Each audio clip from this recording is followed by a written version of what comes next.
சுகமே நீ அருள் தரும் பலியை செய். காலை இளம் கதிரே நீ கடவுளை துதிக்க எடு. சோலை புது மலரே நீ இறைவனின் தாளில் விடு.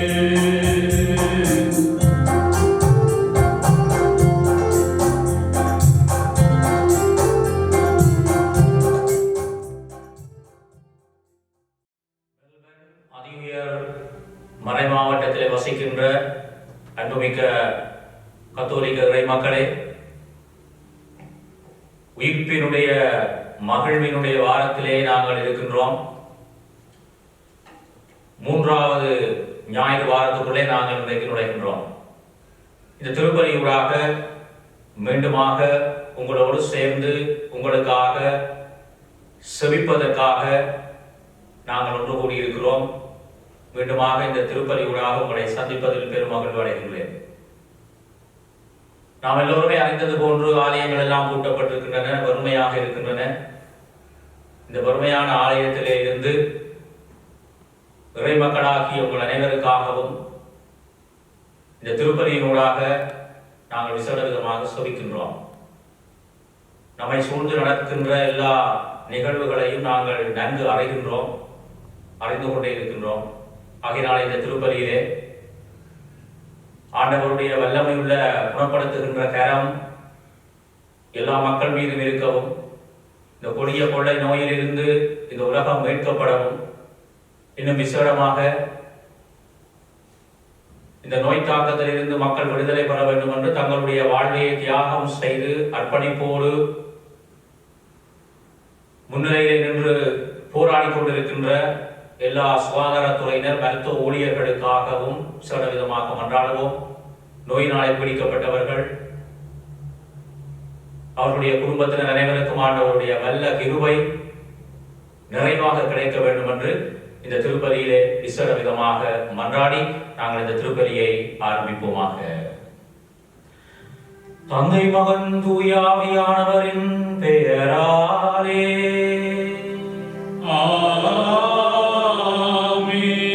நம் ஆண்டவராகிய இயேசு கிறிஸ்துவின் அருளும் கடவுளின் அன்பும் தூய ஆவியானவரின் நட்புறவும் உங்கள் அனைவரோடும் இருப்பதாக. உம் ஆன்மாவோடும் இருப்பதாக. சகோதர சகோதரிகளை, இந்த திருப்பலிக்கு நாங்கள் எங்களை தயார் செய்து கொள்வோம். எங்களுடைய பாவங்கள், பலவீனங்கள், குறை குற்றங்களுக்காக ஆண்டவருடைய இரக்கத்தையும் மன்னிப்பையும் வேண்டி செபித்து இந்த பலிக்கு நம்மை தயார் செய்து கொள்வோமாக.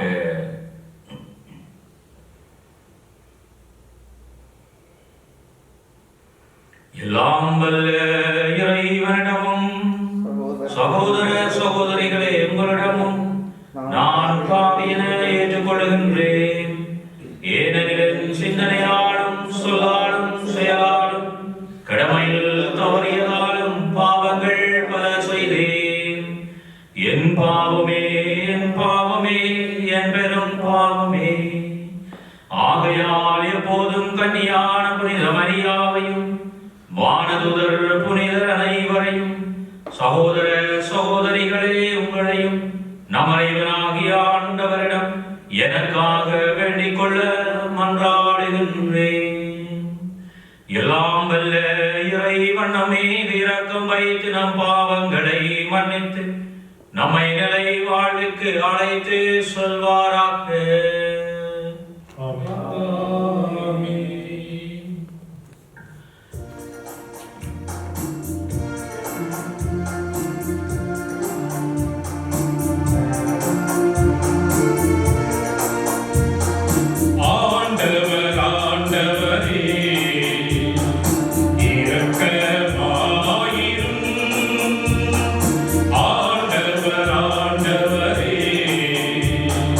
இரக்க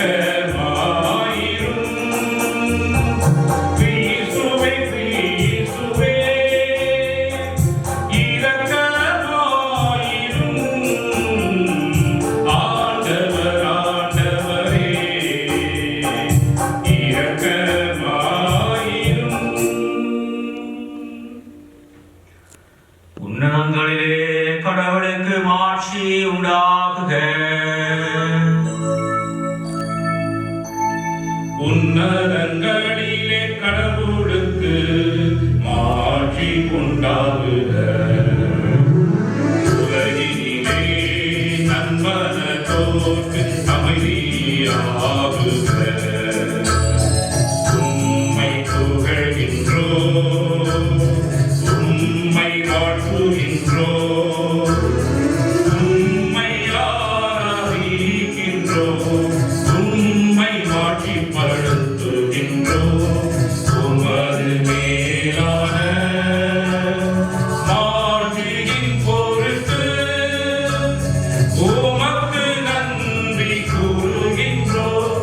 ஆண்டவராகிய இறைவா, வானுலக அரசரே, எல்லாம் வல்ல தந்தையாகிய இறைவா, ஒரே மகனாய் உதித்த ஆண்டவரே, இயேசு கிறிஸ்துவே, ஆண்டவராகிய இறைவா, இறைவனின் செம்மறியே, தந்தையின் திருமகனே, உலகின் பாவங்களை போக்குபவரே, எங்கள் மேல் இரக்கமாயிரும்.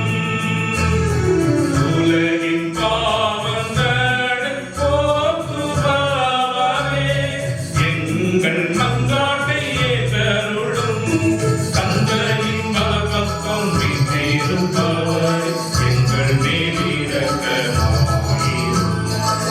ஏகனேசு கிறிஸ்துவே, நீரொருவரே தூயவர், நீரொருவரே ஆண்டவர், நீரொருவரே உன்னதர். தூய ஆவியாரோடு தந்தையாகிய இறைவனின் ஆட்சியில் இருப்பவர் நீரே. ஆமென். மன்றாடுவோமாக.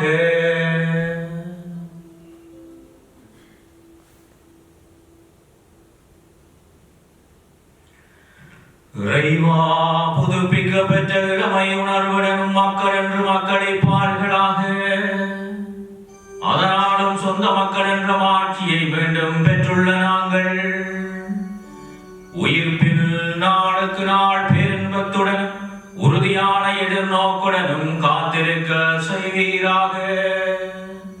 உமோடு பரிசுத்த ஆவியின் ஐக்கியத்தில் என்றென்றும் வாழ்ந்து ஆட்சி செய்கின்ற எங்கள் ஆண்டவர் உம்முடைய திருமகனுமாகிய இயேசு கிறிஸ்து வழியாக உம்மை மன்றாடுகின்றோம்.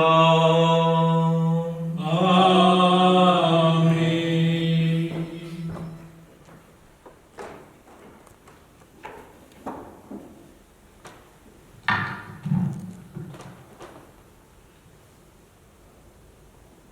முதல் வாசகம்.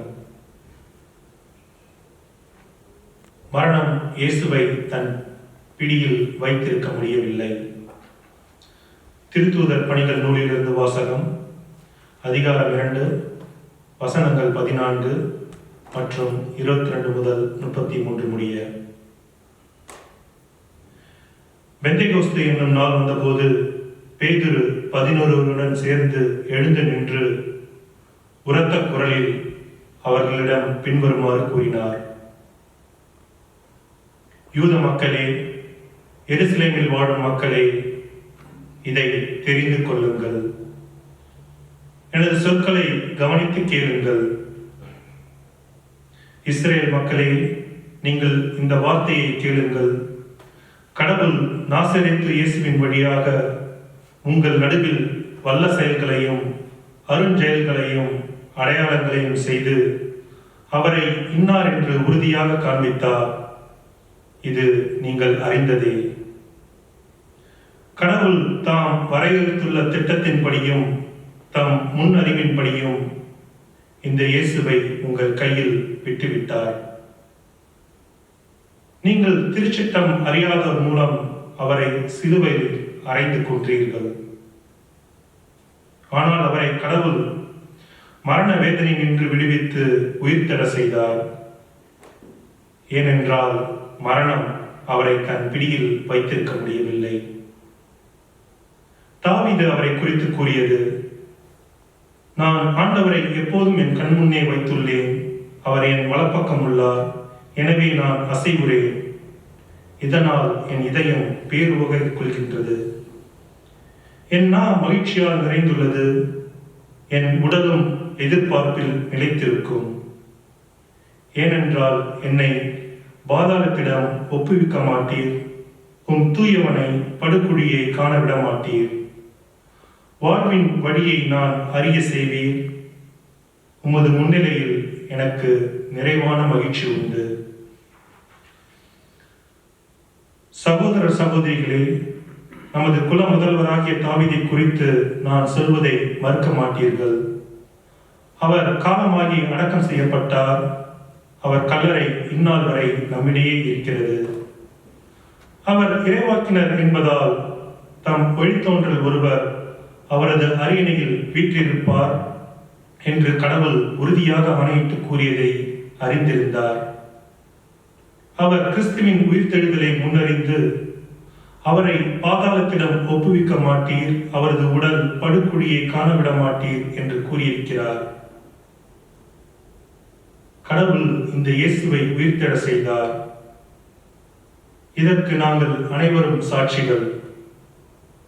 அவர் கடவுளின் வலப்பக்கத்துக்கு உயர்த்தப்பட்டு வாக்களிக்கப்பட்ட தூய ஆவியை தம் தந்தையிடமிருந்து பெற்று பொழிந்தருளினார். நீங்கள் காண்பதும் கேட்பதும் இதுதான். இது ஆண்டவர் வழங்கும் அருள்வாக்கு. உங்கள் பதில், ஆண்டவரே, வாழ்வின் வழியை நான் அறிய செய்வீர். ஆண்டவரே, வாழ்வின் வழியை நான் அறிய செய்வீர். இறைவா, என்னை காத்தருளும். உம்மிடம் நான் அடைக்கலம் புகுந்துள்ளேன். நான் ஆண்டவரிடம், நீரே என் தலைவர், உம்மையின்றி வேறு செல்வம் எனக்கு இல்லை என்று சொன்னேன். ஆண்டவர் தாமே என் உரிமை சொத்து, அவரே என் கிண்ணம், எனக்குரிய பங்கை காப்பவரும் அவரே. உங்கள் பதில், ஆண்டவரே, வாழ்வின் வழியை நான் அறிய செய்வீர். எனக்கு அறிவுரை வழங்கும் ஆண்டவரை போற்றுகின்றேன். இரவில் கூட என் மனச்சான்று என்னை எச்சரிக்கின்றது. ஆண்டவரை எப்போதும் என் கண் முன்னே வைத்துள்ளேன். அவர் என் வலப்பக்கம் உள்ளார், எனவே நான் அசைவுறேன். உங்கள் பதில், ஆண்டவரே, வாழ்வின் வழியை நான் அறிய செய்வீர். என் இதயம் அக்களிக்கின்றது, என் உள்ளம் மகிழ்ந்து துள்ளுகின்றது, என் உடலும் பாதுகாப்பில் நிலைத்திருக்கும். ஏனெனில் என்னை பாதாளத்திடம் ஒப்புவிக்க மாட்டீர், உம் அன்பனை படுகுழியை காணவிட மாட்டீர். உங்கள் பதில், ஆண்டவரே, வாழ்வின் வழியை நான் அறிய செய்வீர். வாழ்வின் வழியை நான் அறிய செய்வீர். உமது முன்னிலையில் எனக்கு நிறைவான மகிழ்ச்சி உண்டு. உமது வலப்பக்கத்தில் எப்போதும் பேரின்பம் உண்டு. உங்கள் பதில், ஆண்டவரே, வாழ்வின் வழியை நான் அறிய செய்வீர்.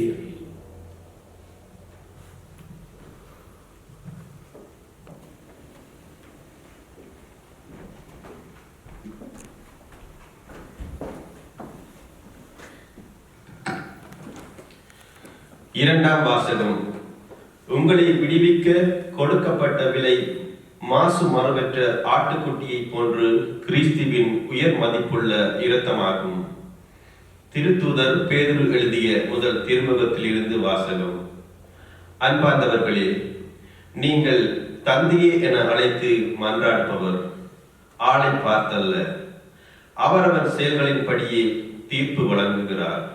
ஆகையால் இவ்வுலகில் நீங்கள் அந்நியராய் வாழும் காலமெல்லாம் அவருக்கு அஞ்சி வாழுங்கள். உங்கள் மூதாதையரிடமிருந்து வழி வழியாய் வந்த வீணான நடத்தை நின்று உங்களை விடுவிக்க கொடுக்கப்பட்ட விலை என்னவென்று உங்களுக்கு தெரியும்.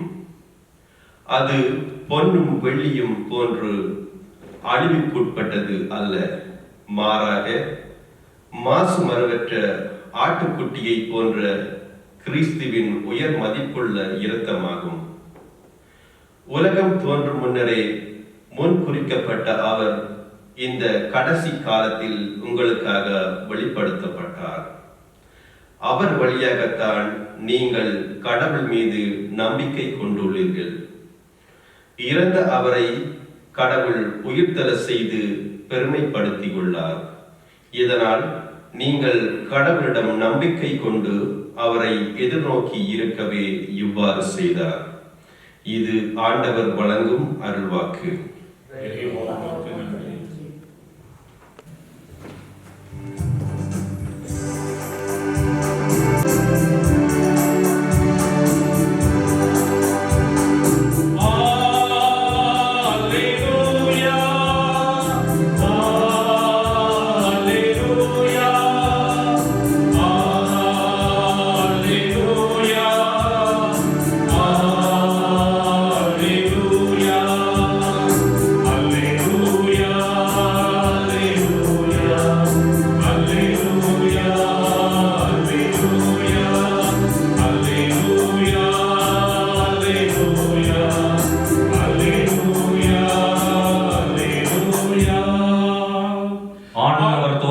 வெற்றியின் நாளிலுவே இன்று அக்களிப்போம், அகமகிழ்வோம். அல்லேலூயா.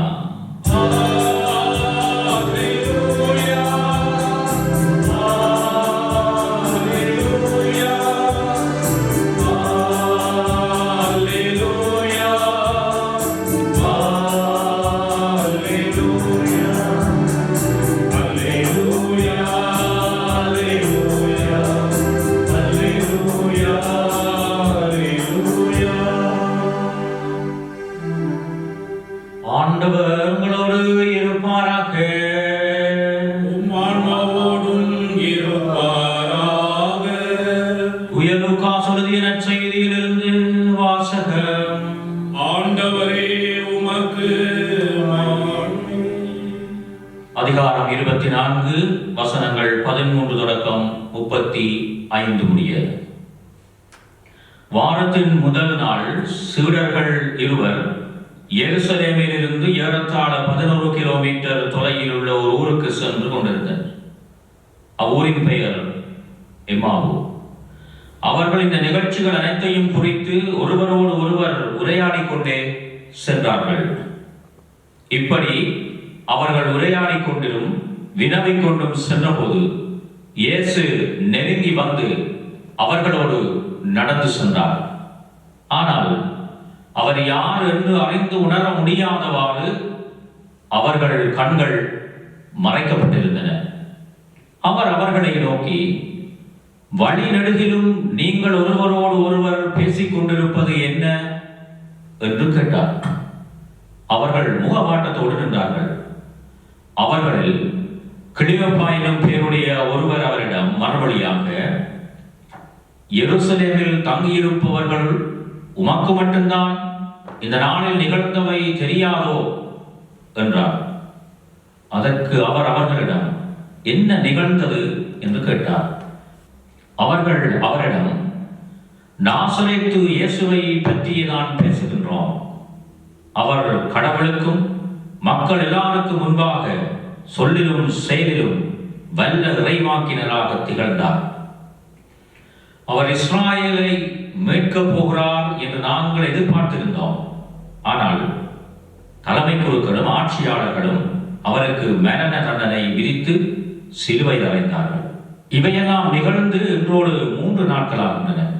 ஆனால் இன்று எங்களை சேர்ந்த பெண்கள் சிலர் எங்களை மறைப்புக்குள்ளாக்கினர். அவர்கள் விடிய காலையில் கல்லறைக்கு சென்றார்கள். அவருடைய உடலை காணாது திரும்பி வந்து வானதூதர்களை கண்டதாகவும் இயேசு உயிரோடு இருக்கிறார் என்று அவர்கள் கூறியதாகவும் சொன்னார்கள். எங்களோடு இருந்தவர்கள் சிலரும் கல்லறைக்கு சென்று அப்பெண்கள் சொன்னவாறே இருக்க கண்டனர். ஆனால் அவர்கள் இயேசுவை காணவில்லை என்றார்கள். இயேசு அவர்களை நோக்கி, அறிவிலிகளே, இறைவாக்கினர்கள் உரைத்த எல்லாவற்றையும் நம்ப இயலாத மந்த உள்ளத்தினரே, மெசியா தாம் மாட்சி அடைவதற்கு முன் இத்துன்பங்களை பட வேண்டும் அல்லவா என்றார். மேலும் மோசே முதல் இறைவாக்கினர் வரை அனைவரின் நூல்களிலும் தம்மை குறித்து எழுதப்பட்ட யாவற்றையும் அவர் அவர்களுக்கு விளக்கினார். அவர்கள் தாங்கள் போக வேண்டிய ஊரை நெருங்கி வந்தார்கள். அவரோ அதற்கு அப்பால் போகின்றவர்கள் போல காட்டிக்கொண்டார். அவர்கள் அவரிடம், எங்களோடு தங்கும், ஏனெனில் மாலை நேரமாயிற்று, பொழுதும் போயிற்று என்று கூறி கட்டாயப்படுத்தி அவரை இணங்க வைத்தார்கள். அவர் அங்கு தங்குமாறு அவர்களோடு சென்றார். அவர்களோடு அவர் பந்தியில் அமர்ந்திருந்த போது அப்பத்தை எடுத்து கடவுளை போற்றி பிட்டு அவர்களுக்கு கொடுத்தார். அப்போது அவர்கள் கண்கள் திறந்தன. அவர்களும் அவரை அடையாளம் கண்டு கொண்டார்கள். உடனே அவர் அவர்களிடமிருந்து மறைந்து போனார்.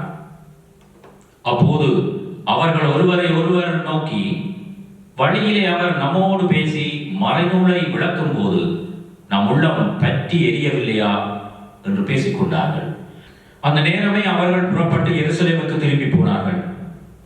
அங்கே 11 அவர்களோடு இருந்தவர்களும் குடுமி இருக்க கண்டார்கள். அங்கே இருந்தவர்கள், ஆண்டவர் உண்மையாகவே உயிருடன் எழுப்பப்பட்டார், அவர் சீமோனுக்கு தோற்றம் அளித்துள்ளார் என்று சொன்னார்கள். அவர்கள் வழியில் நிகழ்ந்தவற்றையும் அவர் அப்பத்தை பெற்றுக் கொடுக்கும் போது அவரை கண்டுணர்ந்து கொண்டதையும் அங்கிருந்தவர்களுக்கு எடுத்துரைத்தார்கள். இது கிறிஸ்து வழங்கும் நற்செய்தி. கிறிஸ்துவே உமக்கு புகழ். கிறிஸ்து இயேசுவில் பிரியமான சகோதர சகோதரிகளே, கிறிஸ்துவினுடைய உயிர்ப்புக்கு பிற்பாடான 3வது ஞாயிறு தின திருப்பலியிலே நாங்கள் எல்லோரும் பங்கு பெற்றுக் கொண்டிருக்கின்றோம். ஆலயத்துக்கு வந்து திருப்பலியிலே முழுமையாக பங்கெடுத்து இறை வார்த்தையை கேட்டு ஆண்டவர் நமக்கு சொல்லுவதை தியானித்து கிறிஸ்துவினுடைய அப்பத்திலும் இரசத்திலும் பங்கு கொண்டு முழுமையாக நாங்கள் எங்களை ஆண்டவருக்கு அர்ப்பணிக்க முடியாத ஒரு சூழமைவிலே எங்களுடைய இல்லங்களிலே அல்லது நாங்கள் இருக்கின்ற இடங்களிலே இருந்து இந்த திருப்பலியை பார்த்து நாங்கள் செபித்து நாங்கள் ஆன்மீக உணவாகிய கிறிஸ்துவையும் இந்த திருப்பலியூடாக பெற்றுக் கொள்கின்றோம். இந்த திருப்பலியிலே சகோதர சகோதரிகளே, இங்கே வாழ்கின்ற எல்லா குடும்பங்களுக்காகவும் விசேட விதமாக இந்த திருப்பலியிலே நாங்கள் செபிக்கின்றோம். உங்கள் ஒவ்வொருவரையும் நினைத்து உங்களுடைய குடும்பங்களுக்காக, உங்களுடைய நல்வாழ்வுக்காக, இறை ஆசிரியருக்காக இந்த திருப்பலியிலே நாங்கள் செபிக்கின்றோம். நீங்களும் இந்த திருப்பலியை பார்க்கின்ற பொழுது ஆண்டவரிடத்தில் உங்களை முழுமையாக அர்ப்பணித்துக் கொள்ளுங்கள். இன்றைய நாளிலே எங்களுக்கு ஆண்டவர் தருகின்ற ஒரு உன்னதமான செய்தி, ஆண்டவர் இயேசு துஞ்சினோரின் முதல் கனியாக உயிர்த்தெழுந்தார். இறந்தவர்களிலே முதலாக உயிர்த்தெழுந்தவர் ஆண்டவர் இயேசு. ஆகையினாலே நமக்கு உயிர்ப்பினுடைய மகிமையை அல்லது நாங்களும் மீண்டும் உயிர்த்தெழுவோம் என்கின்ற ஒரு உன்னதமான செய்தியை ஆண்டவருடைய உயிர்ப்பு நமக்கு சொல்லுகின்றது. ஆகையினாலே நாங்கள் உயிர்த்தெழுவோம், ஆண்டவர் உயிர்த்து விட்டார் என்கின்ற செய்தியோடு மட்டும் நின்று விடாமல் எங்களுடைய வாழ்விலே ஆண்டவர் தொடர்ந்து எங்களோடு பயணிக்கின்றார். ஆண்டவருடைய நிறைவான பிரசன்னம் நமக்கு என்றைக்குமே இருக்கின்றது என்பதை இன்றைய வாசகங்கள் நமக்கு சொல்லுகின்றன. ஆண்டவருடைய உயிர்ப்பினுடைய மகிழ்வை நாங்கள் பெற்றுக் கொள்ளுகிற பொழுது, உயிர்ப்பு என்பது ஒரு அனுபவம். கிறிஸ்துவினுடைய உயிர்ப்பை நாங்கள் அனுபவிக்கின்றோம், அதை வாழ்வாக்குகின்றோம். இன்றைய 1வது 2வது வாசகங்களை பார்க்கிற பொழுது கிறிஸ்துவினுடைய உயிர்ப்பை அனுபவித்தவர்கள் கிறிஸ்துவினுடைய செய்தியை பறைசாற்றுகிறார்கள், அங்கே எழுந்து போதிக்கிறார்கள், ஆண்டவருடைய செய்தியை அறிவிக்கிறார்கள். ஏராளமானவர்கள் ஆண்டவரை விசுவசிக்கிறார்கள், நம்புகிறார்கள், ஏற்றுக்கொள்ளுகிறார்கள். இதுதான் உயிர்ப்பினுடைய மகிமையினுடைய பயனாக இருக்கின்றது. நாங்களும் இந்த உயிர்ப்பிலே மகிமை அடைகின்றோம், கிறிஸ்துவனுடைய உயிர்ப்பை நாங்களும் அனுபவிக்கின்றோம். அடுத்தபடியாக நாங்கள் ஆண்டவரை அறிவிக்க அழைக்கப்படுகின்றோம். ஆண்டவர் இயேசு, உயிர்த்த ஆண்டவர் இயேசு எங்களோடு என்றைக்குமே பயணிக்கின்றார். இன்றைக்கு நற்செய்தி வாசகர் நமக்கு அழகாக சொல்லுகின்றது, இந்த எம்மாவு நகரிலே பயணித்த சீடர்களோடு இயேசு பயணிக்கிறார். தன்னுடைய முழுமையான உடன் இருப்பை இயேசு அவர்களுக்கு சொல்லுகின்றார். சகோதர சகோதரிகளே, இவர்கள் எருசலேமில் இருந்து எம்மாவு நோக்கி பயணிக்கிறார்கள். ஏறத்தாழ 11 கிலோமீட்டர் தொலைவு என்று சொல்லி ஆராய்ச்சியாளர்கள் சொல்லுகிறார்கள். இவர்கள் எருசலேமில் இருந்து எம்மாவுக்கு போகிறார்கள். கிளேயோப்பா அவருடைய நண்பர் போகிறார்கள் என்று லூக்காஸ் செய்தியாளர் நமக்கு அழகாக சொல்லுகிறார். இந்த எருசலேம் ஒரு துன்பத்தினுடைய அடையாளமாக இருந்தது, வேதனையுடைய அடையாளமாக இருந்தது, இயலாமையுடைய ஒரு நகரத்தினுடைய அடையாளமாக இந்த எருசலேம் இருந்தது. ஆகிய எருசலேமில் இருக்கின்ற பொழுது எங்களுக்கு துன்பம், வேதனை, நோவு, சாவு எல்லாம் வரப்போகிறது. ஆகினாலே எருசலேம் என்பது ஒரு வறுமையினுடைய அல்லது இயலாமையினுடைய அடையாளமாக இருந்த காரணத்தினாலே இந்த எருசலேமில் இருந்து எம்மாவு நோக்கி பயணிக்கிறார்கள். அங்கிருந்து ஓடுகிறார்கள் தப்பி. நாங்களும் இங்கே எருசலேமில் இருந்து விட்டால் இவருக்கு நடந்த அதே கதிதான் நமக்கு நடக்கப் போகின்றதோ என்று நினைத்து ஒருவேளை அவர்கள் எம்மாவு நோக்கி பயணித்திருக்கலாம். ஆனால் ஆண்டவர் இயேசு எம்மாவு நகரத்திலே இவர்களை சந்திக்கிறார், தடுத்தாற் கொள்கிறார். அவர்கள் போகிறார்கள். அவருடைய கண்கள் எல்லாம் மறைக்கப்பட்டிருக்கின்றன என்று லூக்காஸ் அழகா சொல்கிறார். உள்ளமும் மறைக்கப்பட்டிருக்கின்றது, எல்லாம் மந்தமாயிருந்தது. அதனாலேதான் அவரோடு கதைத்துக் கொண்டிருக்கின்றவர் யார் என்பதை கூட அவர்கள் அறிய முடியாத அளவுக்கு அவருடைய கண்களும் உள்ளமும் மந்த புத்தி உள்ளதாக இருந்தது, மறைக்கப்பட்டிருந்தது. இயேசு தன்னை வெளிப்படுத்துகின்றார். அவர்கள் அவரை எங்களோடு தங்கும் என்று சொல்லுகின்றார். இயேசு அவரோடு தங்குகிறார். ஆண்டவர் இயேசுடைய பிரசன்னம் என்றைக்குமே இருக்கிறது. நாங்கள் ஆண்டவரை அணுகி போகிற பொழுது, ஆண்டவரிடம் சரணாகதி அடைகிற பொழுது, எங்களை முழுமையாக விட்டுக் கொடுக்கிற பொழுது ஆண்டவர் நிச்சயமாக எங்களோடு தங்குவார். இந்த வேளையிலே இந்த திருப்பலியை நாங்கள் பார்த்துக் கொண்டிருக்கிற எங்கள் ஒவ்வொருவருடைய இல்லங்களிலும் ஆண்டவருடைய பிரசன்னம் இருக்கிறது. நாங்கள் ஆண்டவருடைய எங்களை முழுமையாக சரணாகதி அடைகிற பொழுது ஆண்டவர் எங்களோடு தங்குவார். அந்த எம்மாவு நகரத்திலே அந்த சீடர்களோடு அவர் தங்கினது போன்று. அங்கே அவர் அப்பத்தை உடைக்கிற பொழுதுதான் அவரை கண்டுகொண்டார்கள், இயேசுவை கண்டுகொண்டார்கள். அவருடைய கண்கள் திறக்கப்படுகின்றன, உள்ளம் திறக்கப்படுகின்றது. இவர்தான் ஆண்டவர் இயேசு, உயிர்த்த ஆண்டவர் என்று கண்டுகொள்கிறார்கள்.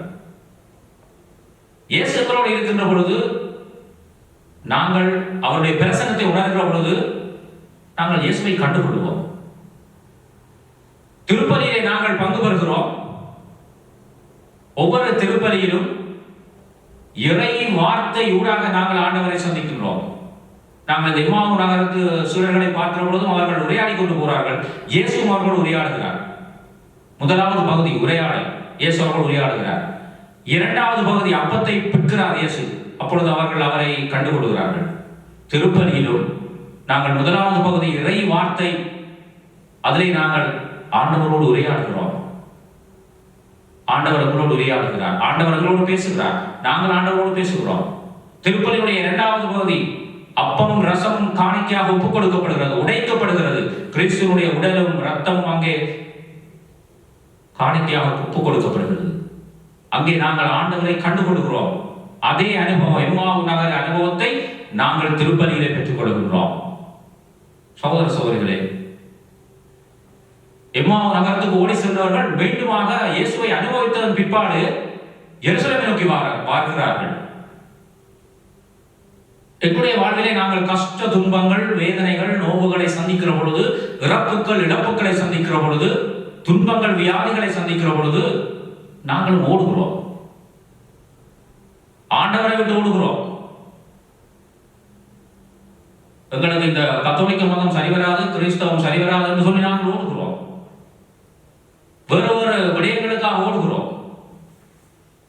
அல்லது இங்கே திருப்பலியிலே ஒன்றும் நடைபெறவில்லை, வேறு வழியாக ஏதாவது செய்து விடலாம் என்று அங்கே ஓடுகிறோம். அவர்கள் ஓடியது போன்று மனுமகன் பாடுகள் பட வேண்டும், துன்பப்பட வேண்டும், நோவுகளை தாங்க வேண்டும், சிலுவையை சுமக்க வேண்டும் என்பது உங்களுக்கு தெரியாதா என்று அழகாக இருக்கிறார். நாங்கள் கிறிஸ்தவம் கத்தோலிக்கம் துன்பங்கள் இல்லாமல் இல்லை. அது ஒரு கட்டாயமான பாடம் எங்களுக்கு. துன்பம், வேதனை, சாவு, நோவு. ஏனென்றால் இயேசு துன்பப்பட்டார், வேதனைப்பட்டார், சிலுவை சுமந்தார், இறந்தார், அடக்கம் செய்யப்பட்டார், உயிர்த்தெழுந்தார். நாங்கள் துன்பப்படாமல், வேதனைப்படாமல், நோவுகளை சந்திக்காமல் நாங்கள் பயணிக்க முடியாது. அந்த எருசலேம் இன்றைக்கு நாங்கள் திருச்சபையாகிய புதிய எருசலேமாக நாங்கள் இனம் காணப்படுகிறோம். ஆகையினாலே இந்த நகரத்திலிருந்து நாங்கள் ஓடிவிட முடியாது. எருசலேம் நகரத்திலிருந்து புதிய திருச்சபை அந்த துன்பங்களை தாங்கத்தான் வேண்டும். மீண்டும் அவர்கள் வருகிறார்கள், ஆண்டவரை அனுபவிக்கிறார்கள். வந்தவர்கள் எல்லோருக்கும் சொல்கிறார்கள், நாங்கள் ஆண்டவரை கண்டு கொண்டோம், அவர்தான் இறந்தவர், உயிர்த்தெழுந்து விட்டார். அங்கே மற்றவர்கள் போதிக்கிறார்கள், ஆண்டவரை சொல்லுகிறார்கள். ஆகையினாலே இந்த எருசலேம் என்பது எங்களுடைய வாழ்விலே கட்டாயமாக இருக்க வேண்டியது ஒன்று, கட்டாயமாக இருக்கும். நாங்கள் அதை தப்பி ஓடிவிட முடியாது. அவர்கள் எம்மாவுசுக்கு தப்பி ஓடினது போன்று மீண்டுமாக நாங்கள் எருசலேமுக்கு வருவோம். ஆண்டவருடைய பாடுகளை நாங்கள் சிந்திப்போம். எங்களுக்கு வருகின்ற துன்பங்கள், வேதனைகளை நாங்கள் தாங்கிக் கொள்ளுவோம் அல்லது ஏற்றுக்கொள்ளுவோம். இயேசு எங்களுக்காக தன்னுடைய தோள் மேலே சிலுவையை சுமந்தார், எங்களுடைய பாவங்களுக்காக, வேதனைகளுக்காக. ஆக நாங்கள் எங்களுடைய வேதனைகள், துன்பங்களை, சிலுவையை கண்டுவிட்டு ஓடிவிட முடியாது. அதனாலே சகோதர சகோதரிகளே, இயேசுவினுடைய உடனிருப்பு எங்களோடு என்றைக்குமே இருக்கின்றது. இயேசு நம்மோடு இருக்கிறார், நம் மத்தியிலே இருக்கிறார், அருகிலே இருக்கிறார், எங்களுடைய வீட்டிலே இருக்கிறார், எங்களுடைய வேலை தளங்களிலே இருக்கிறார், பணியாற்றும் இடங்களிலே இருக்கிறார், பாடசாலையில் இருக்கிறார், அயலவர்களே இருக்கிறார். இயேசுடைய உடனிருப்பு எல்லா இடத்திலும் இருக்கிறது. ஏனென்றால் அவர் உயிர்த்தெழுந்து விட்டார். அந்த உயிர்ப்பினுடைய மகிமையை, அந்த உயிர்ப்பினுடைய அனுபவத்தை, இயேசு நம்மோடு இருக்கிறார் என்கின்ற அந்த அனுபவத்தை நாங்கள் மற்றவர்களோடு பகிர்ந்து கொள்வோம். ஆண்டவர் எங்களோடு தங்கும் என்று சொல்லுகிற பொழுது ஆண்டவர் அவர்களோடு தங்கினார். நாங்கள் கேட்போம், அன்றாடுவோம், ஆண்டவரே எங்களோடு தங்கும், எங்களுடைய வீட்டிலே தங்கும். ஆண்டவர் விட்டுட்டு ஓட மாட்டார். எல்லாம் லாக்டவுன் சொல்லி கதவெல்லாம் பூட்டப்பட்டிருக்கிறதால ஆண்டவர் எப்படி உடுக்க நுழைவார் யோசிக்கலாம். ஆண்டவர் எங்களோடு பிரசன்னமாகவே இருந்து கொண்டிருக்கிறார், எங்களோடு ஒருவராக இருந்து கொண்டிருக்கிறார். நாங்கள் திருப்பலியிலே இறைவார்த்தையை,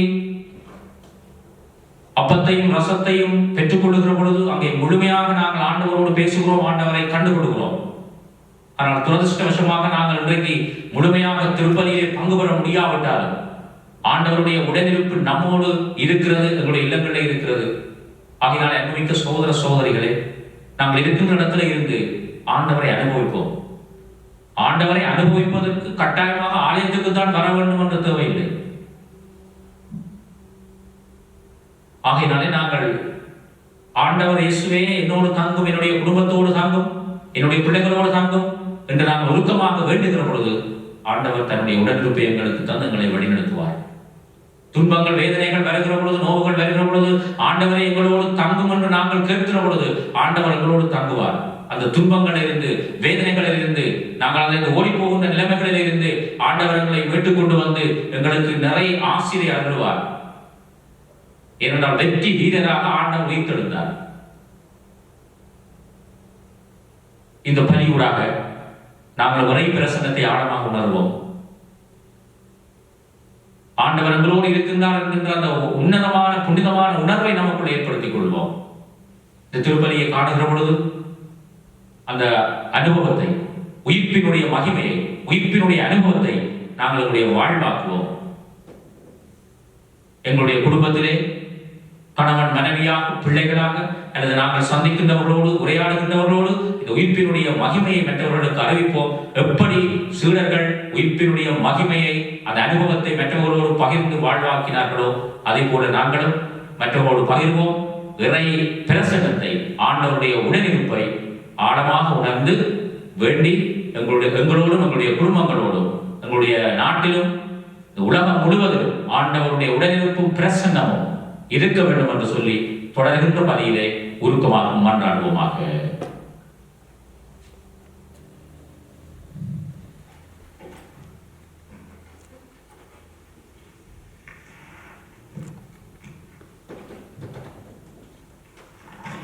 விசுவாச அறிக்கையை அறிக்கையிடுவோமாக.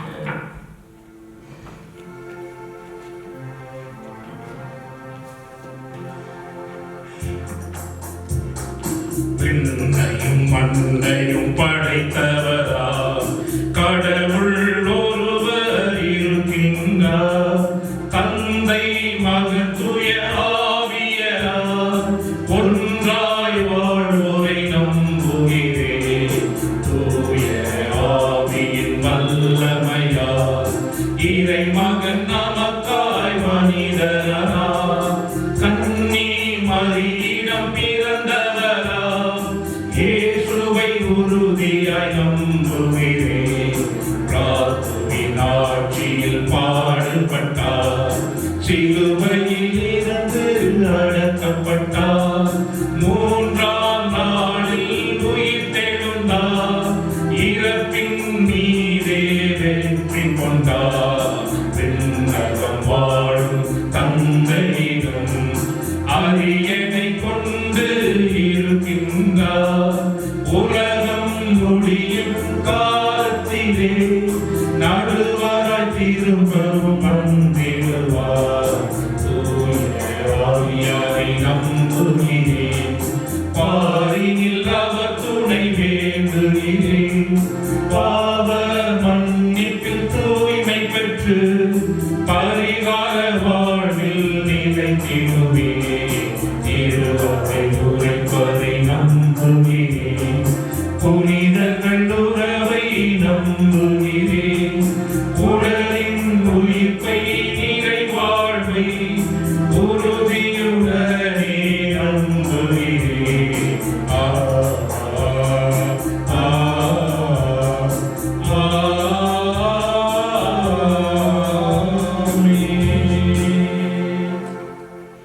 அன்புமிக்க சகோதர சகோதரிகளே, எங்களுடைய தேவைகளுக்காகவும் திருச்சபையினுடைய தேவைகளுக்காகவும் உலகத்தினுடைய தேவைகளுக்காகவும் இந்த வேளையிலே எங்களுடைய தேவைகள் மன்றாட்டுகளை எடுத்து சொல்லி உருக்கமாக செபித்துக் கொள்வோமாக. திருமறைக்காக மன்றாடுவோம். அகில உலகையும் வழிநடத்தும் இறைவா, திரு அவையை வழிநடத்தும் திருத்தந்தை, ஆயர்கள், குருக்கள், துறவரத்தார் அனைவரையும் தூய ஆவியின் அருள் பெற்று இன்றைய சூழலுக்கேற்ப நல்வழியில் நடத்தி செல்ல திடமான வலிமையை அவர்களுக்கு அருள இறைவா உம்மை மன்றாடுகிறோம். அன்பான இறைவா, மெல்பர்ன் வாழ் தமிழ் மக்களுக்கு ஆன்ம குருவாக வந்திருக்கும் எங்கள் அருமை அருள் தந்தை ஆண்டன் புனிதகுமார் அவர்களை ஆசீர்வதித்தருளும்.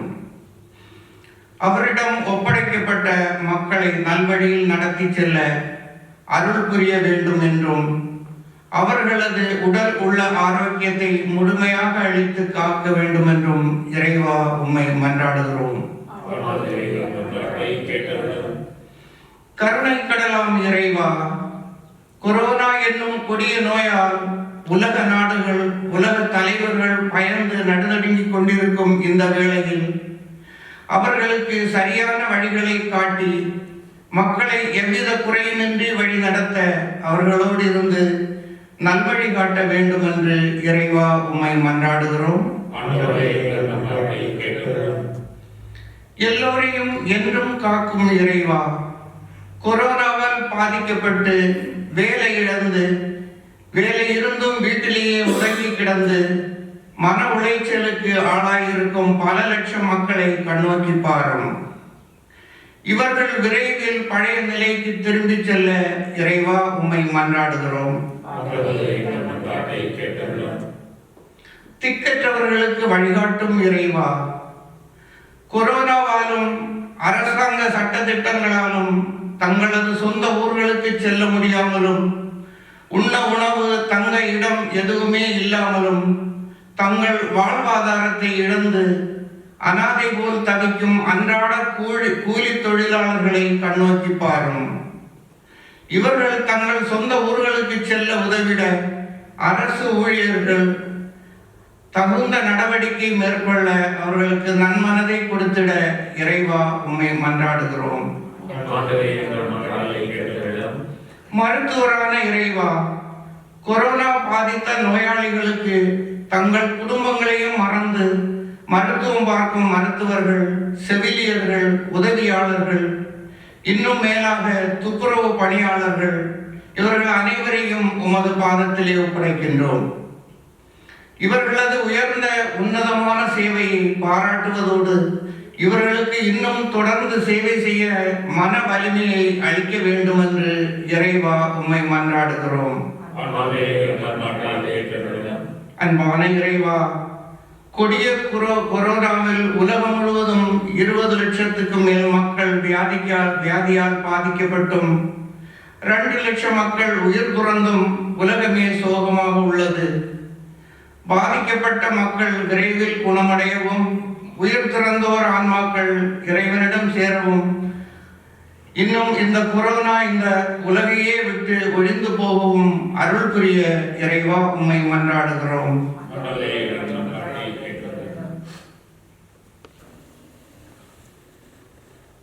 எங்களவருடைய சொந்த தேவைகளுக்காகவும் மௌனமாக மன்றாடிக் கொள்வோமாக.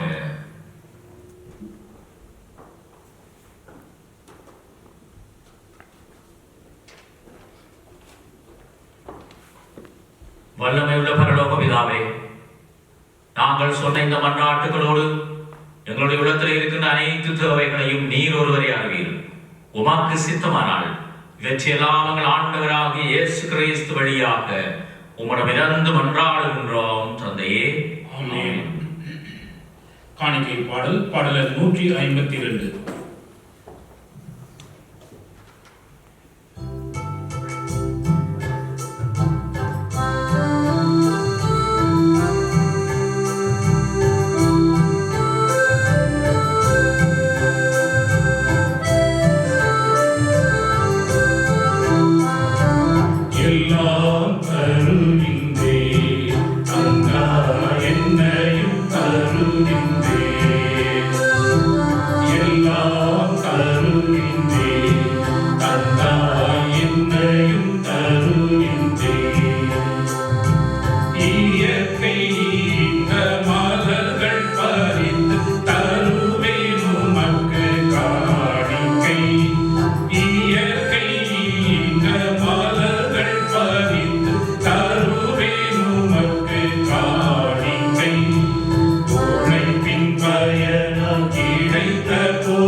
சகோதர சகோதரிகளே, என்னுடையதும் உங்களுடையதுமான இப்பலி எல்லாம் வல்ல தந்தையாகிய இறைவனுக்கு ஏற்றதாகும்படி மன்றாடுங்கள். ஆண்டவர் தமது புகழ்ச்சிக்காகவும் ஆட்சிக்காகவும் நமது நன்மைக்காகவும் புனித திருவையின் நலனுக்காகவும் உமது பலியை ஏற்றுக்கொள்வாராக. ஆண்டவரே, அக்களிப்புறும் திரு அவையின் காணிக்கைகளை ஏற்றுக்கொள்ளவுமை வேண்டுகின்றோம். இப்பெரும் மகிழ்ச்சிக்குரிய காரணத்தை நீர் தந்திருப்பதால் அதன் பயனாக முடிவில்லா பேரின்பத்தை இவங்களுக்கு அருள்வீராக. எங்கள் ஆண்டவராகிய இயேசு கிறிஸ்து வழியாக உம்மை மன்றாடுகின்றோம்.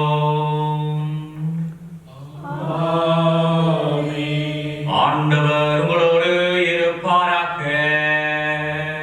உம் ஆன்மாவோடும் இருப்பாராக. இதயங்களை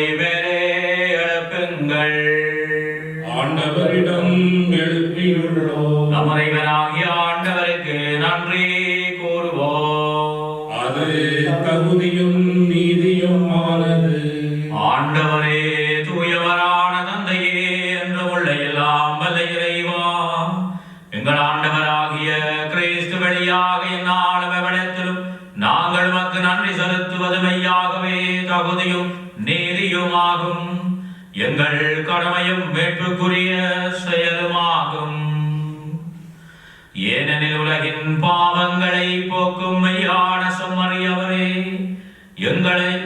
எங்கள் சாவை தமது சாவால் அழைத்தவரும் தமது உயிர்ப்பினால் எங்கள் வாழ்வை புதுப்பித்தவரும் அவரே.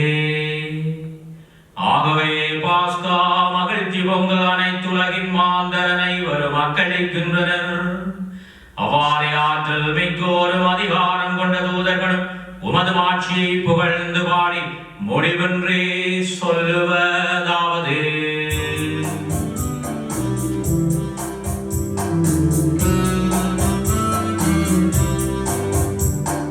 தூயவர் தூயவர் தூயவர், வான்படைகளின் கடவுளானவர். விண்ணகமும் மண்ணகமும் உமது மாட்சியால் நிறைந்துள்ளன. உன்னதங்களிலே ஓசன்னா, உன்னதங்களிலே ஓசன்னா, உன்னதங்களிலே ஓசன்னா, உன்னதங்களிலே ஓசன்னா, உன்னதங்களிலே ஓசன்னா, உன்னதங்களிலே ஓசன்னா. ஆண்டவர் பெயரால் வருகிறவர் ஆசி பெற்றவர்.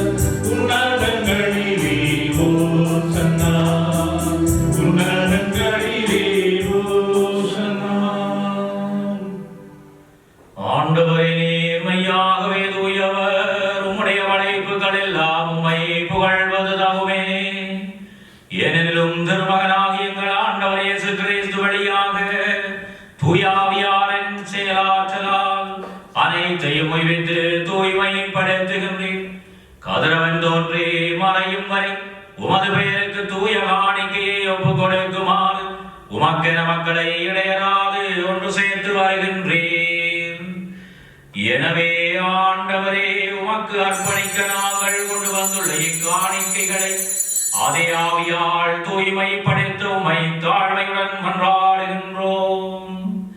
இவ்வாறும் திருமகனாகிய எங்கள் ஆண்டவர் இயேசு கிறிஸ்துவின் உடலாகவும் இரத்தமாகவும் இவை மாறுவனவாக.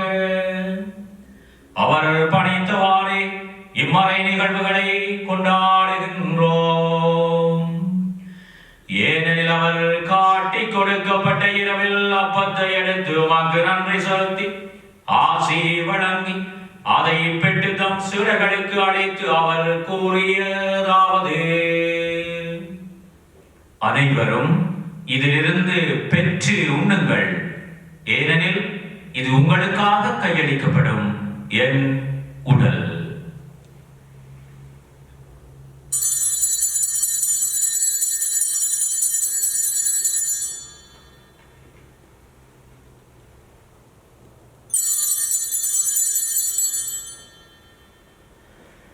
வண்ணமே இரவு விருந்தை அருந்தியவன் கிண்ணத்தையும் அடைத்து வேண்டும் உமக்கு நன்றி செலுத்தி ஆசி வழங்கி அதை தம் சீடர்களுக்கு அழைத்து அவர் கூறியதாவது: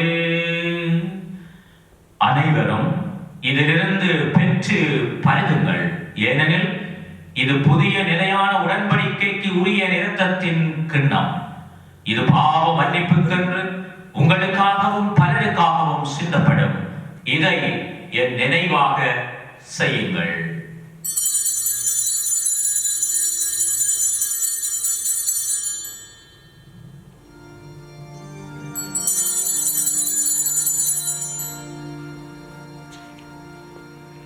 நம்பிக்கையின் மறை பொருள்.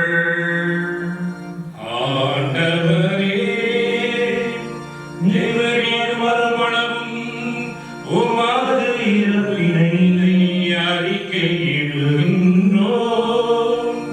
உமது உயிர்ப்பினையும் எடுத்துரைக்கின்றோம். ஆகவே ஆண்டவரே உம் திருமகனின் மேற்படிக்கும் பாடுகளையும் வியப்புக்குரிய உயிர்ப்பையும் முன்னேற்றத்தையும் நாங்கள் நினைவு கூறுகின்றோம். இவர் மீண்டும் வருவாரனை எதிர்பார்த்திருக்கும் நாங்கள் இப்புனிதமான உயிருள்ள பலியை நன்றி செலுத்தி உமக்கு ஒப்புக் கொடுக்கின்றோம். உமது திருவையின் காணிக்கையை கண்ணோக்கிய உம்மை மன்றாடுகின்றோம். இப்பலியினால் நீருளம் கரிய திருவளமானீர். இவ்வாறு உம்முடைய திருமகனின் திருவுடல் திரு இரத்தத்தால் ஊட்டம் பெறும் நாங்கள் அவருடைய தூயாவியால் நிரப்ப பெற்று கிறிஸ்துவுக்குள் ஒரே உடலும் ஒரே உள்ளமும் உடையவராக விளங்க செய்வீராக. இவரே எங்களை உமக்கு என்றும் காணிக்கையாக்குவாராக. இவ்வாறு உம்மால் தேர்ந்து கொள்ளப்பட்டவர்களோடு முதலாக புனிதமிக்க கன்னியும் கடவுளின் தாயுமான மரியா, அவருடைய கணவரான புனித யோசேப்பு, புனித திருத்தூதர்கள், மாட்சிமிகு மறை சாட்சியர்கள் மற்றும் புனிதர்கள் அனைவரோடும் நாங்கள் உரிமை பேற்றுக்கு தகுதியுடையோராவோமாக.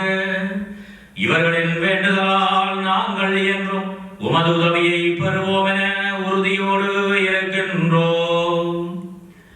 ஆண்டவரே, எங்களையும் ஓடு ஒப்புரவாக்குவிப்பதே உலகுக்கெல்லாம் அமைதியும் மீட்பும் தர வேண்டும் என மன்றாடுகின்றோம். இவ்வுலகில் பயணம் செய்யும் உமது திரு அவையை சிறப்பாகும் அடியாராகி எங்கள் திருத்தந்தை பிரான்சிஸ், எங்கள் ஆயர் பீட்டர், ஏனைய ஆயர்கள், திருநிலையினர், உமக்கு சொந்தமான மக்களாகிய அனைவரையும் நம்பிக்கையிலும் அன்பிலும் உறுதி பெற செய்வீராக. நீர் விரும்பியபடியும் திருமணிக்கின்ற இக்குடும்பத்தின் வேண்டுதல்களுக்கு கனிவுடன் சுவை சாய்த்திரளும். கனிவுள்ள தந்தையே, எங்கும் சிதறுண்டிருக்கும் உம்முடைய பிள்ளைகளை கனிவுடன் உம்மோடு சேர்த்துக் கொள்ளும். இறந்து போன எங்கள் சகோதர சகோதரிகளையும் உமக்கு வந்தவர்களாய் வாழ்ந்து இவ்வுலகை விட்டு சென்ற அனைவரையும் உமது ஆட்சியில் கனிவுடன் ஏற்றலும். நாங்களும் அங்கு வந்து சேர்ந்து அவர்களோடு உமது ஆட்சியால் என்றும் மன நிறைவு அடைவோம் என எங்கள் ஆண்டவராகிய கிறிஸ்து வழியாக எதிர்நோக்குகின்றோம். இவர் வழியாகவே நீ உலகிற்கு எல்லா நன்மைகளையும் வழங்குகின்றீர்.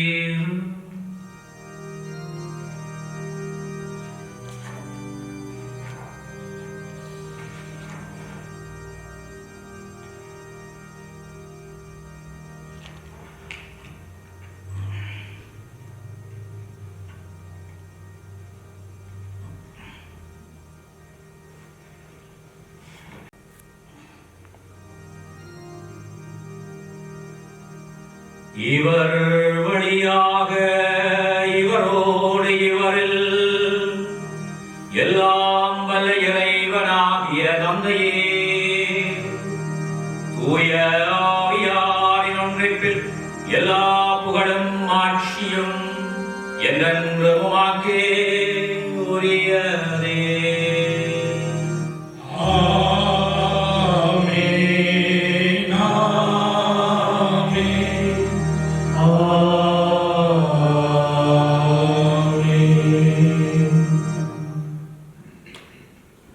மீட்பரின் கட்டளையால் கற்பிக்கப்பட்டு இறை படிப்பினையினால் பயிற்சி பெற்று நாம் கிறிஸ்து இயேசு நமக்கு கற்றுக் கொடுத்த சுகத்திலே தந்தையை நோக்கி உருக்கமாக மன்றாடுவோமாக. விண்ணுலகில் இருக்கிற எங்கள் தந்தையே, உமது பெயர் தூயது என போற்றப் பெறுக. உமது ஆட்சி வருக. உமது திருவுளம் விண்ணுலகில் நிறைவேறுவது போல மண்ணுலகிலும் நிறைவேறுக. எங்கள் அன்றாட உணவை இன்று எங்களுக்கு தாரும். எங்களுக்கு எதிராக குற்றம் செய்வோரை நாங்கள் மன்னிப்பது போல எங்கள் குற்றங்களை மன்னியும். எங்களை சோதனைக்கு உட்படுத்தாதையும் தீமையிலிருந்து எங்களை விடுவித்தருளும். ஆண்டவரே, தீமை அனைத்திலும் இருந்து எங்களை விடுவித்து எங்கள் வாழ்நாளில் அமைதியை கனிவுடன் அருள உம்மை மன்றாடுகின்றோம்.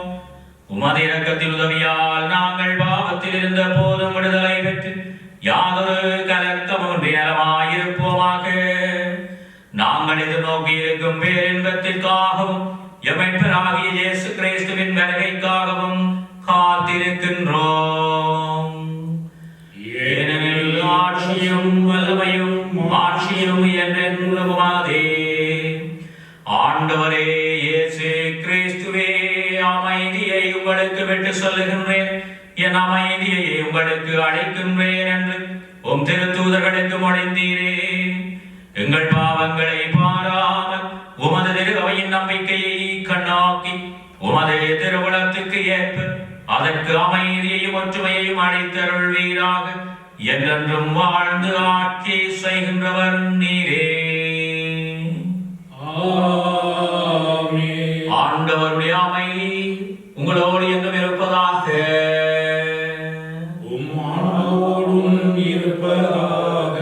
ஒருவருக்கொருவர் அமைதியை பகிர்ந்து கொள்வோம். உங்களுக்கு அமைதி உண்டாகுக. உலகின் பாவம் போக்கும் இறைவனின் செம்மறியே, எம் மேல் இரக்கம் வையும். உலகின் பாவம் போக்கும் இறைவனின் செம்மறியே, எம் மேல் இரக்கம் வையும்.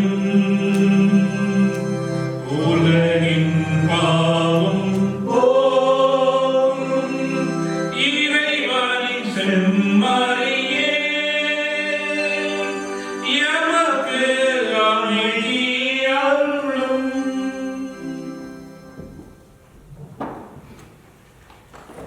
இதோ இறைவனின் செம்மறி, இதோ உலகின் பாவங்களை போக்குபவர். செம்மறியின் விருந்துக்கு அழைக்க பெற்றோர் பெரு பெற்றோர். ஆண்டவரே, நான் தகுதியற்றவன், ஆனால் ஒரு வார்த்தை மட்டும் சொல்லிவிடும், எனது ஆன்மா நலமடையும்.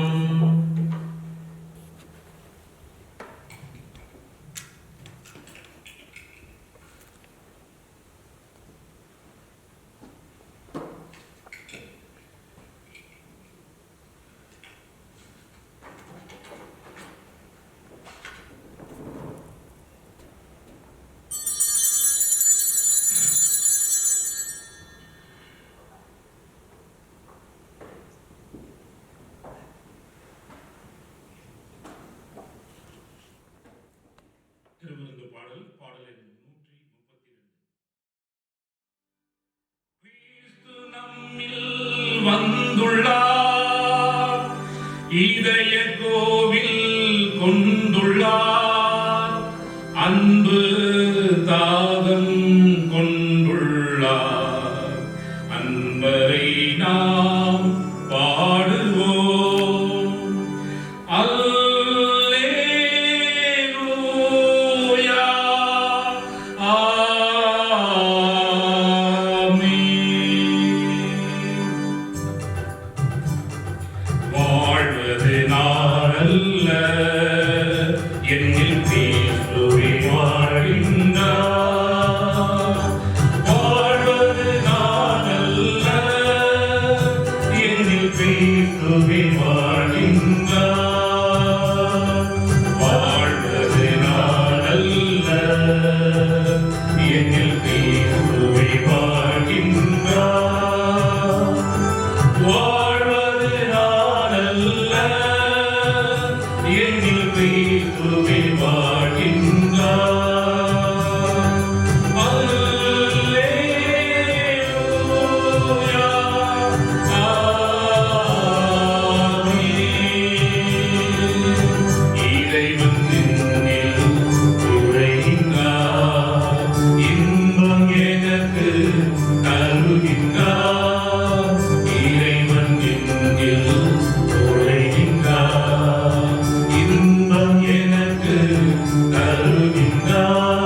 அன்பான இறைமக்களே, ஆலயத்துக்கு வந்து முழுமையான திருப்பலியிலே பங்கு பெற்றி ஆண்டவருடைய திருவுடலையும் திரு இரத்தத்தையும் உண்டு பருக முடியாத ஒரு சூழமைப்புக்குள்ளே நாங்கள் இருக்கின்றோம். நீங்கள் இப்பொழுது வீடுகளிலே இருந்து இந்த திருப்பலியிலே பங்கு பெற்றிக் கொண்டிருக்கின்றீர்கள். இந்த திருப்பலியினூடாக ஆன்ம உணவாக ஆண்டவர் இயேசு உங்களிடத்திலே வருகின்றார். ஆகையினாலே இப்பொழுது ஆன்ம உணவாக நம்மிடத்திலே வருகின்ற இயேசுவிடம் உருக்கமாக மன்றாடுவோமாக. வீடுகளிலே இருந்து நாங்கள் இந்த சபத்திலே பங்கு பெறுவோம். என் இயேசுவே, பரிசுத்த தேவன கருணையில் நீர் பிரசன்னமாக இருக்கிறீர் என்று நான் நம்புகின்றேன். எல்லாவற்றுக்கும் மேலாக நான் உம்மை அன்பு செய்கின்றேன். என் உள்ளத்தில் உம்மை வரவேற்க நான் ஆவலாய் உள்ளேன். இந்த நேரத்தில் அருட்சாதன முறையில் உம்மை பெற்றுக்கொள்ள முடியாததனால் ஆன்மீக வடிவில் என் உள்ளத்துக்குள் வாரும். எனக்குள்ளே நீர் ஏற்கனவே வந்துள்ளீர் என்று நான் உம்மை அணைத்துக் கொள்ளுகின்றேன். உம்மோடு முழுமையாக இணைந்து கொள்ளுகின்றேன். நான் உம்மை விட்டு ஒருபோதும் பிரிந்து போக அனுமதிக்காதேயும். ஆமென். அன்பான இறைமக்களே, இந்த திருப்பலியை பார்த்துக் கொண்டிருக்கின்ற எல்லா தமிழ் உறவுகளே, இந்த நாள் நல்ல நாளாக அமைய, வருகின்ற நாட்களும் ஆசீர்வதிக்கப்பட்ட நாட்களாக இருக்க ஆண்டவர் தாமே உங்களை நிறைவாக ஆசீர்வதிக்க வேண்டும் என்று ஆசித்து நிற்கின்றேன். விசேட விதமாக இந்த திருப்பலியை பதிவு செய்வதற்காக பல்வேறுபட்ட ஒழுங்குகளை மேற்கொண்ட விக்டோரியா வாழ் தமிழ் கத்தோலிக்க சங்கத்தினருக்கும் அவரோடு தலைவரோடு சேர்ந்து ஒத்துழைத்த அனைவருக்கும், இன்றைய நாளிலே இதை ஒளிப்பதிவு செய்வதற்காக உழைத்த அனைவருக்கும் எங்களுடைய மனமார்ந்த நன்றிகளை தெரிவித்து இருக்கின்றோம். வருகின்ற வாரங்களிலும் நாங்கள் ஒளிப்பதிவு செய்யப்பட்ட இந்த திருப்பலிகளை உங்களுக்கு வழங்குவதற்கு ஆர்வமாக இருக்கின்றோம். அதனுடைய முயற்சிகளிலும் நாங்கள் ஈடுபட்டுக் கொண்டிருக்கின்றோம். அது பற்றிய விவரங்களை நாங்கள் விரைவிலே உங்களுக்கு முழுமையாக அறிய தருவோம். எங்களுடைய சங்கத்தினுடைய தலைவர் உங்களுக்காக அது பற்றி தகவல்களை வழங்குவார். ஆகையினாலே அனைவருக்கும் நன்றி சொல்வதோடு தொடர்ந்து ஆண்டவரோடு இருங்கள். ஆண்டவருடைய பிரசன்னத்தை உணர்ந்து கொள்ளுங்கள். இந்த நாளும் வருகின்ற நாட்களிலும் ஆசீர்வதிக்கப்பட்ட நாட்களாக ஆண்டவர் உங்களோடு இருக்கின்ற, நீங்கள் ஆண்டவரோடு பயணிக்கின்ற நாட்களாக இருக்க என்னுடைய வாழ்த்துக்களையும் ஆசீர்களையும் தெரிவித்திருக்கின்றேன்.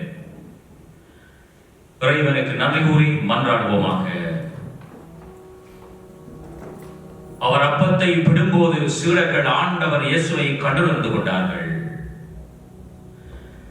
ஆண்டவரே, நிலையான மறை நிகழ்வுகளால் நீர் புதுப்பிக்க திருவிழமான உம் மக்களை கனிவுடன் கண்ணோக்கி அருளோமை வேண்டுகின்றோம். அதனால் நாங்கள் மாட்சிக்குரிய உடலின் அடிவற்ற உயிர்த்தெழுதலுக்கு வந்து சேர அருள்வீராக.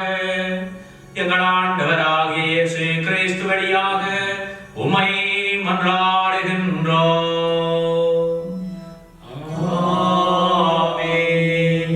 ஆண்டவர் உங்களோடு இருப்பாராக.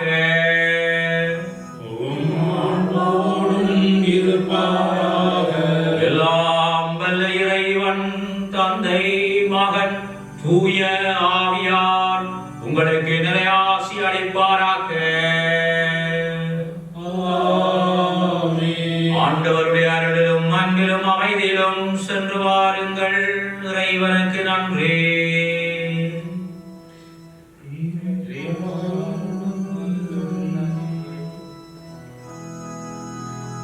இறுதி பாடலாக பாடல் 281 பாடுவோம்.